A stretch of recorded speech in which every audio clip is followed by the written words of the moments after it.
is another video to promote more information with regards to stevia. Mas marami tayong nauunawaan tungkol dito, mas maiintindihan natin ang benefits nito para sa ating kalusugan. Ito po si Van Calapano, isa sa mga authorized dealer ng Health Wealth Green Barley mula sa Health Wealth International Corporation. Ang stevia ay isang uri ng halamang dahon na nakakatulong makapagpababa ng blood sugar or ng blood glucose.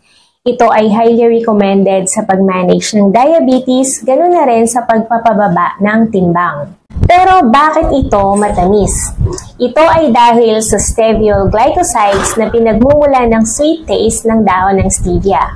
Wala itong calorie content at hindi rin ito nakakapagpataas ng blood sugar.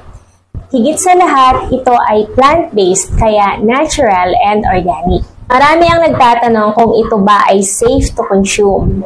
Yes po ang sagot dito. Dahil ang high-purity stevia glycosides are marked GRAS or generally recognized as safe by US FDA.